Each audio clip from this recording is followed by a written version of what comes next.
International school के बच्चे अगर अंग्रेजी में भी बात कर रहे हैं, लैपटॉप की दुनिया को भी जानते हैं, व्हाट्सएप की दुनिया को जानते हैं, सिर्फ छोटा सा ही उनके अंदर इंजेक्शन देना है, इनसे बड़ा कोई सनातनी नहीं हो सकता।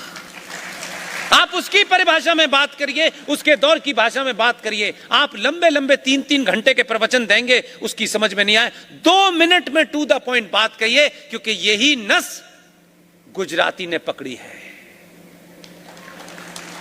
इसलिए 65 और 70 साल का आदमी 20 साल के युवा से कनेक्ट कर पा रहा है, और 46 साल का युवा अपने आप से कनेक्ट नहीं कर पा रहा है।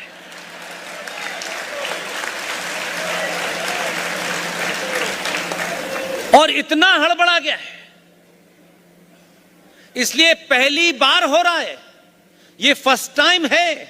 मेरे बुजुर्ग यहां बहुत बैठे हैं, ये पहली बार हो रहा है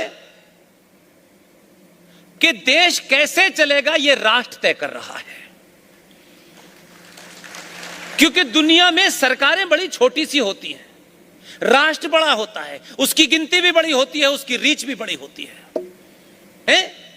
तो सरकारों के अधीन आने वाले इंस्टीट्यूशंस, कोई सबरीमला पे काले कोट वाला ज्ञान देता है, कोई राम मंदिर पे ज्ञान देता है, कोई कहता है राम है या नहीं है, इस पे चिंता करें। और इतने पाखंडी है ये। सुप्रीम कोर्ट में 9 दिन की छुट्टी होगी, रामनवमी मनाएंगे, फिर छुट्टी के बाद कोर्ट में आएंगे और पूछे अच्छा शुरू करिए, राम है कि नहीं। क्या पाखंड है भाई। इसलिए पहली बार आप तय कर रहे हैं। जिस दिन आपने तय किया, आपने अपने पुरुषार्थ को दिखाया। जिनको ना 1992 करना था उन्होंने 1992 किया, जिनको 2014 पैदा करना था उन्होंने 2014 पैदा किया।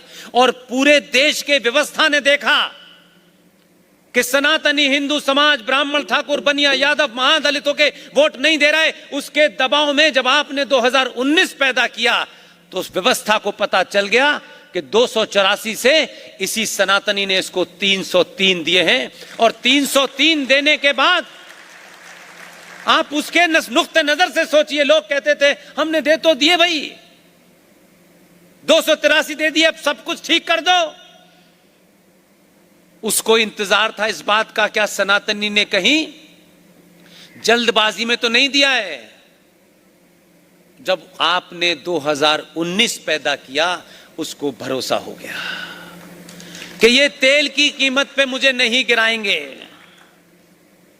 ये चावल फ्री दे दो, 1 महीने की बिजली दे दो, ये सनातनी उस पे नहीं बिकेगा। और जब 2019 पैदा हुआ तो 2019 में 370 हटी। और जब आप ताकत के साथ खड़े रहे तो व्यवस्था को पता चल गया कि जो लोग इतने सहिष्णु थे कि शाम को मुंह पे कपड़ा बांध लेते थे, कोई कीड़ा मुंह में न चला जाए, ये सड़कों पे अगर निकल आए तो जज साहब फैसला सड़कों पे भी हो सकता है। इसलिए उनको समझ में आया कि जो 150 साल से मुकदमा चला रहे थे, और कभी कोई कहता था राम है, कभी कोई कहता था नहीं है, वो कोई कहता काल्पनिक है, तो राम पे बहस कैसे हो तक कि कोई राम का सर्टिफिकेट मांग रहा था डेट ऑफ बर्थ का। सारे इस उनका अपमान सार्वजनिक मंचों से होने के बाद भी किसी हिंदू ने प्रतिक्रिया नहीं दी। जज को समझ में आ गया, जज साहब को जो डोज जहां से मिलनी थी वहां से मिल गई थी।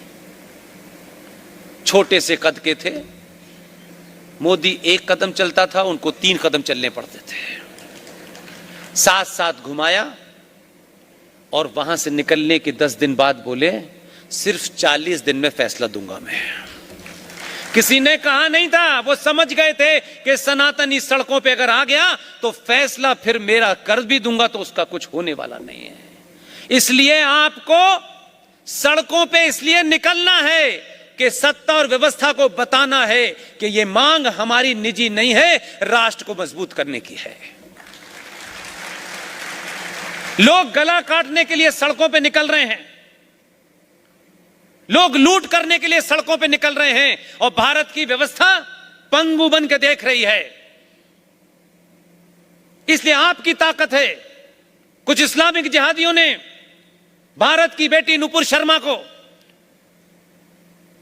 जिसने कुरान मजीद की जो हदीस है, जिस हदीस को सबसे ज्यादा पूरी दुनिया में मान्य माना जाता है, उस अल बुखारी के 1583 के ऊपर चैप्टर में जो बात नुपुर शर्मा ने कही वो उसमें लिखी हुई थी। लेकिन उन्होंने कहा जाकिर नाइक कह दे तो कोई बात नहीं, ये लंबी लंबी दाढ़ियों वाले कह दे कोई बात नहीं, लेकिन एक हिंदू ब्राह्मण महिला की हिम्मत कैसे हुई, हम इसका गला काट देंगे। डराया सड़कों पे, आप डरे नहीं। उसका नतीजा क्या हुआ कि बड़े बड़े ठेकेदार खामोश, लेकिन जन सैलाब खड़ा हो गया सड़कों पे। नेताओं का और ठेकेदारों का किसी ने टाइम नहीं इंतजार किया कि हमारे ठेकेदार हमें क्या लाइन देंगे। इसी को कहते हैं क्रांति। और जब आपने सड़कों पे निकले तो दो दज जिन्होंने निहायती बकवास की, नुपुर शर्मा ने इतनी सी बात कही थी कि पूरे देश में जिहादियों ने मेरे खिलाफ एफआईआर कर दी है, मुझे खुली चुनौती दी जा रही है, मुझे अपनी जान का खतरा है। क्या सुप्रीम कोर्ट ने हजारों नेताओं के केस जहां जहां एफआईआर होती है आप किसी एक जगह कर दीजिए ताकि मैं सुरक्षित भी रहूं और उसका जवाब भी दे सकूं। सुप्रीम कोर्ट के दो जज, उनको तो बुखार सूझा हुआ था, वो समझ रहे थे कि अच्छा, उन्होंने लाइन तो जिस चीज पे जजमेंट देना था उसने इतना ही मांगा था कि एक जगह कर दीजिए, लेकिन उन्होंने अपनी बकवास जारी रखी क्योंकि उनको लगा कि इस देश का सनातनी कंटेम्प्ट ऑफ कोर्ट से बहुत डरता है। और बकवास में जाने क्या क्या कहा कि तुम्हारे कारण पूरे देश में हंगामा हो गया है, तुम्हारे अंदर एरोगेंस है, तुम्हारे अंदर पावर का नशा है, तुम्हें जाकर के टेलीविजन पे माफी मांगनी चाहिए।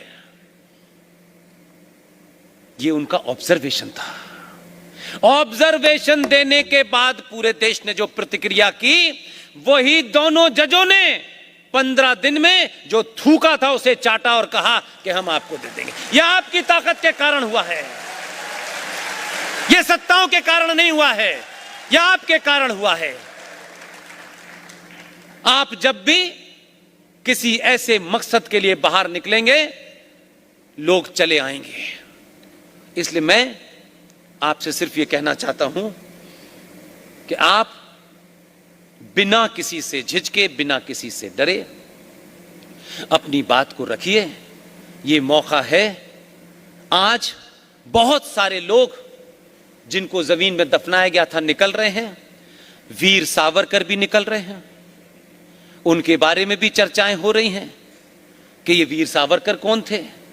इसलिए आज के युवाओं से मेरा सवाल है कि आपने ये तो पता कर लिया कि कटप्पा ने बाहुबली को क्यों मारा था, इसके लिए दूसरी फिल्म बनाई, तब आपको पता चला कि कटप्पा ने बाहुबली को क्यों मारा था। आज के युवाओं को एक होमवर्क देता हूं, यह बताइए, अब यह पूछिए कि कटप्पा ने क्यों मारा था, यह तो पता चल गया। अब यह पूछिए कि किन्होंने लाल बहादुर शास्त्री की हत्या की थी। अब यह पता कीजिए सुभाष चंद्र बोस के बारे में किसने जासूसी कराई थी, प्लेन क्रैश की कहानी सुभाष चंद्र बोस की किसने की थी। आज के युवाओं को यह पता जिस दिन कर लेंगे, ये जो फेक फ्रॉड घूम रहे हैं चौराहे चौराहे, जिन्होंने ये मजाक समझ लिया था कि सनातन का मजाक उड़ाना, और माफ कीजिए हमारी भी कुछ गलतियां हैं, हमारे अंदर भी ऐसे बहरूपिये हैं। गमछा डालने से सनातनी नहीं होता। गमछा डाल करके भी अगर आप बलात्कार में इन्वॉल्व हैं तो आप उस गमछे की रक्षा नहीं कर रहे, आप उसका मान सम्मान घटा रहे हैं। लोग जो जेन्युइन हैं, लोग उनको भी गलत समझ रहे हैं। आप अपने बीच में से ऐसे बहरूपियों को निकालिए, बाहर कीजिए।